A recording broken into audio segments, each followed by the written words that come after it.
আল্লাহ তাআলা সাক্ষাৎ থেকে বঞ্চিত হওয়ার কথা কল্পনা করুন।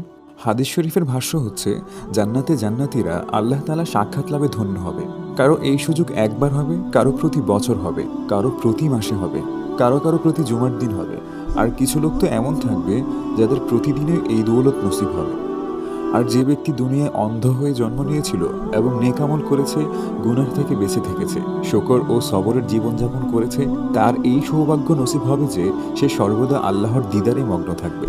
আল্লাহ তাআলা ইরশাদ করবেন, এ তো আমার ওই বান্দা যে দুনিয়াতে অন্য কাউকে ভালোবাসার দৃষ্টিতে দেখেনি, এখন সে যখনই চাইবে আমার নুরানি চেহারা দর্শন করতে পারবে। কোনো কোনো আলেম লিখেছেন যে, যে ব্যক্তি দুনিয়াতে আল্লাহ তাআলার সন্তুষ্টির জন্য পরনারীর থেকে দৃষ্টি হেফাজতে রাখবে, আল্লাহ তাআলা তাকে জান্নাতে এরূপ প্রতিটি দৃষ্টির বদলায় একবার করে স্বীয় চেহারার নূর দর্শনের সুযোগ দেবেন। আধ্যাত্মিক পথের পথিকের উচিত হবে সে এই বিষয়টি নিয়ে মোরাকাবা করবে এবং নিজের মনকে বোঝাবে যে আমি কয়েক মুহূর্তের কুদৃষ্টির কারণে আল্লাহ তাআলার দর্শন থেকে কেন বঞ্চিত থাকব। জান্নাতে আমলের প্রতিদান তার সমজাতীয় জিনিস দ্বারা দেয়া হবে। সুতরাং যে ব্যক্তি পরনারীর চেহারা দেখা থেকে দৃষ্টি সরিয়ে নেবে, তার আল্লাহ তাআলার সাথে দিদারের সৌভাগ্য নসিব হবে। আধ্যাত্মিক পথের পথিকের উচিত হবে পরনারী থেকে দৃষ্টি সরিয়ে নেবে, যাতে আল্লাহর সাক্ষাতের অধিকারী হতে পারে।